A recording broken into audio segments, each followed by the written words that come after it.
ఇప్పటికి అందా మొత్తం ముఖ్యంగా తెలుగు రాష్ట్రాల్లో విజయ్ మీద ఎక్కువ చర్చ జరుగుతుంది తమిళ్ కంటే కూడా. హ్మ్. అంటే అతను కులం మీద లేకపోతే ఆంధ్రుడు, తెలుగోడు అనే దాని మీద ఎక్కువగా ఇక్కడ చర్చ జరుగుతుంది.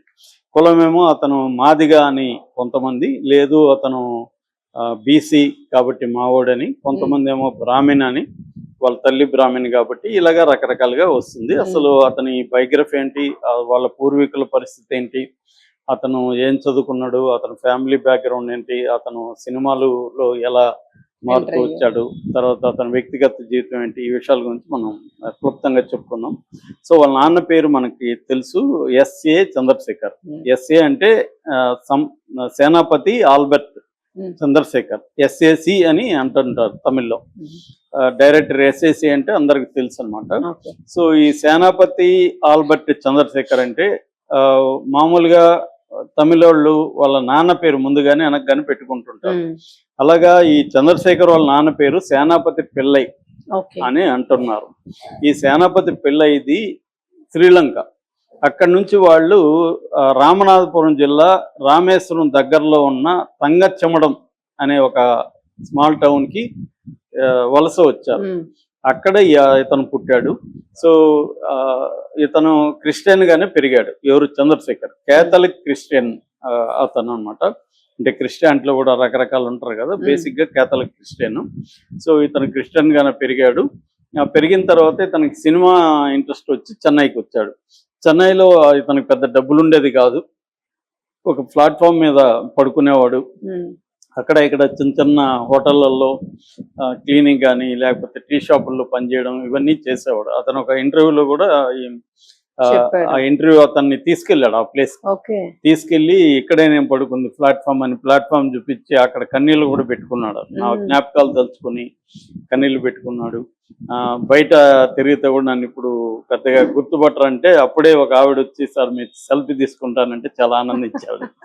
అంటే నేను ఒకప్పుడు ప్లాట్ఫామ్ మీద పడుకున్న చోటు ఇవాళ నేను సెలబ్రిటీ అయ్యి నాతో సెల్ఫీలు తీసుకుంటున్నారంటే ఖచ్చితంగా ఇది గ్రేట్ అచీవ్మెంట్ అన్నట్టుగా ఆయన ఫీల్ అయ్యాడు. సో అలాగా అతను చేశాడు. దాని తర్వాత శోభ చంద్రశేఖర్ వీళ్ళ తల్లి. ఆమెది మలయాళీ బ్రాహ్మణ్ కుటుంబం. బట్ హైదరాబాద్లో వాళ్ళ పూర్వీకులు ఉన్నారు. అక్కడ నుంచి చెన్నైకి వాళ్ళు వెళ్ళిపోయారు. అక్కడ ఆమె పాటలు పాడడం అనేది మొదలుపెట్టింది. ఆమె కర్ణాటిక్ మ్యూజిక్ అనమాట నేర్చుకుంది, కర్ణాటిక్ సింగర్. సో వాళ్ళ ఫ్యామిలీలో కూడా పాటలు పాడే వాళ్ళు ఉన్నారు. అక్కడ నుంచి ఆమె నేర్చుకుంది. దాని తర్వాత సినిమా పాటలు పాడడం మొదలుపెట్టింది. సో వీళ్ళిద్దరి మధ్య ప్రేమ స్టార్ట్ అయ్యి ఇద్దరు ఇంటర్ కాస్ట్ మ్యారేజ్. సో ఇతనేమో వెల్లలార్ కులం అంటారు, కొంతమంది ఏమో పిల్లయ్య అంటున్నారు, పిల్లయార్స్ అని కూడా. పిల్లయ్య అంటే కర్ణాస్ అంటారు. సో కనక పిల్లయ్య అంటుంటారు. మా ఊర్లో కూడా కనక పిల్లయ్యస్ ఉన్నారు. అంటే కర్ణాల కిందకి వస్తారు. కర్ణాలు అందుకేనేమో సార్ సేనాపతి అని ఉంది అని అంటే ఇంచుమించుగా సేనాపతి పిల్లయ్య అనేది కర్ణాలు. కాకపోతే వెల్లలార్ కులం అనేది కూడా అంటారు. సో అది మనం చెప్పలేం కానీ ఎక్కువ మంది వెల్లలార్ అంటారు అన్నమాట వీళ్ళని. ఈమె తల్లి మాత్రం క్లియర్ గా బ్రాహ్మణు, హిందూ. సో అతను Christian. Inter faith and inter caste marriage చేసుకున్నారు. వాళ్ళకి ఫస్ట్ విద్య అనే ఒక పాప పుట్టింది. ఆ పాప 2 ఏళ్లలోనే హెల్త్ ఇష్యూస్ వచ్చి చనిపోయింది. ఈ సెకండ్ వచ్చి ఇతను పుట్టాడు.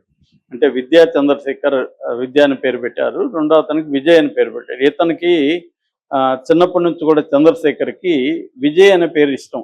ఎందుకంటే అప్పట్లో మనకి సలీం జావేద్ వాళ్ళు వాళ్ళ సినిమాలో హీరో పేర్లు విజయ్ అని పెట్టేవాళ్ళు.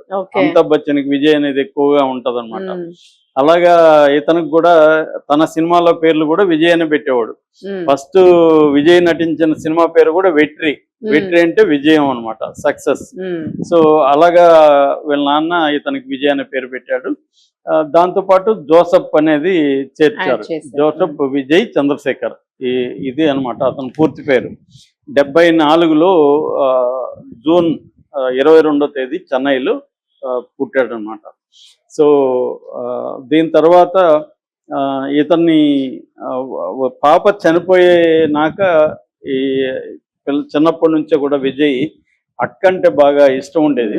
అలాగా ఒక అంటే అక్క జ్ఞాపకాలు వీటిలోనే పెరిగాడు. దాంతో కొద్దిగా ఇంట్రోవర్ట్ అయ్యాడని చెప్తారనమాట వీళ్ళు. సో అక్కడి నుంచి ప్రాణం అంతా కొడుకు మీద, ఎందుకంటే పాప చనిపోయింది, ఉన్నది ఒకే కొడుకు కాబట్టి కొడుకు మీద తల్లిదండ్రులు మొత్తం ప్రాణం పెట్టుకొని అబ్బాయిని పెంచారు. అయితే అతను పెద్దగా చదువుకోలేదు, ఇంటర్మీడియట్ అని చెప్పొచ్చు, డిగ్రీ కూడా పూర్తి చేయలేదు. తనకి సినిమాల పిచ్చి ఉంది. వీళ్ళ నాన్న డైరెక్టర్ కాబట్టి. వీళ్ళ నాన్న ఏంటంటే మంచి యాక్షన్ సినిమాలు చాలా తీశాడు. ముఖ్యంగా విజయకాంత్ ని స్టార్ గా ఎస్టాబ్లిష్ చేసింది ఈయనే అనమాట. చట్టం వరకు ఇరుట్టారాయ్ అనేది పెద్ద హిట్ అప్పట్లో. అదే చట్టానికి కళ్ళు చిరంజీవి, దాన్ని తమిళ్లో ఈయనే డైరెక్ట్ చేశాడు. అలాగే చాలా సినిమాలు చేశాడు అనమాట. అందువల్లనే విజయకాంత్ తర్వాత కాలంలో విజయ్ సినిమాల్లో అన్నగా నటించడం ఇవన్నీ చేశాడు. ఎందుకంటే ఈ అబ్బాయికి కొంత బూస్ట్ ఇద్దామని, సపోర్ట్ ఇద్దామని విజయకాంత్ కూడా చేశాడు. ఇప్పుడు కూడా విజయకాంత్ భార్య, ఆమె ఒక పార్టీ ఉంది, ఆమె పార్టీలో ఒకటే గెలిచింది, ఆమె నేను విజయ్కి సపోర్ట్ ఇస్తానని చెప్తుంది. అలాగే వాళ్ళ ఫ్యామిలీ బాగా వెరీ వెల్ నెట్ ఫ్యామిలీస్ అనమాట. సో అట్లాగే చిన్నప్పుడు స్కూల్లో చేర్పించేటప్పుడు కూడా వీళ్ళ నాన్నకి ఏంటంటే, వీళ్ళ నాన్న inter caste inter religious marriage కాబట్టి తమకు పుట్టబోయే పిల్లలకి కులం ఉండద్దు అన్నది ఆయనకి చిన్నప్పటి నుంచే ఉంది. ఆయన క్రిస్టియన్ అయినప్పటికీ కూడా కులం వద్దు, మతం కూడా మనం మతాన్ని పర్సనల్గా ఉంచుకోవాలనేది ఆయన తీరే అనమాట. సో విజయ్కి అయితే 12 ఏళ్లలో బ్యాప్టిజం చేయించారు. వాళ్ళు మామూలుగా కేథలిక్ క్రిస్టియన్స్ లో బ్యాప్టిజం చేయిస్తారు, అలాగే బ్యాప్టిజం చేయించారు. కానీ కులం మాత్రం సర్టిఫికేట్లో రాసేటప్పుడు కులం మతం 2 చోట్ల తమిళ్ అనే రాయించాడు. స్కూల్లో వాళ్ళు ఒప్పుకోకపోతే కూడా ధర్నా చేస్తానని చెప్పి బెదిరించి మరీ వాళ్ళని ఒప్పించాడు.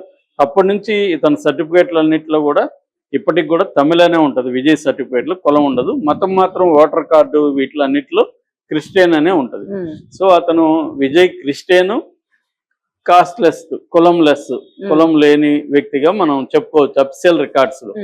అయితే వాళ్ళ అమ్మ హిందూ సంప్రదాయాల్లోనే అతన్ని, అంటే తనని చూసుకుంటది. బట్ క్రిస్టియన్ చర్చికి వెళ్ళడం అన్ని కూడా చేస్తారు. అలాగా అంటే పర్సనల్ గా విజయ్ గుళ్ళకి వెళ్తాడు, చర్చిలకు వెళ్తాడు, 2 మతాలను సమానంగానే చూస్తానని చెప్తాడు. అలాగే ఆయన నీ కులం ఏది మతం ఏదని ఎవరన్నా అడిగితే నేనేం చెప్తానంటే, నాది హ్యుమానిటీ అండ్ ఈక్వాలిటీ అని చెప్తాను.